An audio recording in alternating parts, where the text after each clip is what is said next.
Where if there is an election disturbance, if someone's refusing to leave the polling place and you've issued them an order to leave. I mean, I think that the conspiracy theories and the fraudulent accusations that, you know, the 2020 election was stolen has really defined this election cycle. We've actually had people too that have come in multiple times to talk about absentee voting because their first visit they don't trust it because everything they've heard out there, well, I don't trust these, they're, you know, it's too easy to cheat.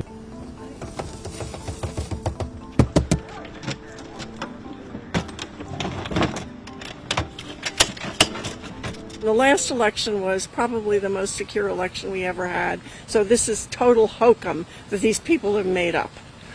I did not see anything personally that raised my concerns. So we see now election security is kind of a two-front battle where we need to make sure the infrastructure of elections itself is secure, but we also need to ensure voters have a clear understanding of the process and their rights and their ability to participate in it, and consider the efforts to disinform voters an aspect of, you know, attacks on election security as well.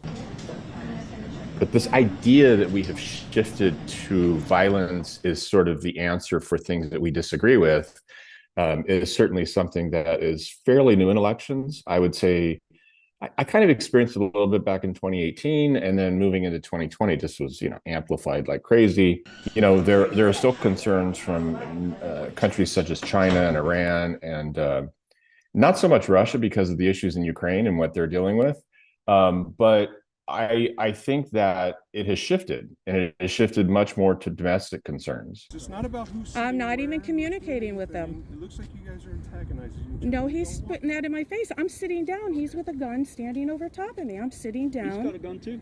When people come from outside the state here into Arizona, just make no mistake about it.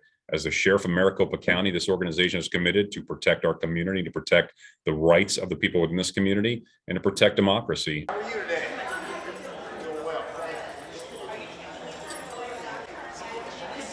In a county of our size, you go out in the parking lot, there's a lot of people out that are passing out slate cards and trying to, you know, do what electioneering is. And as long as they do that outside the 100-foot radius, it's certainly legal for them to do that.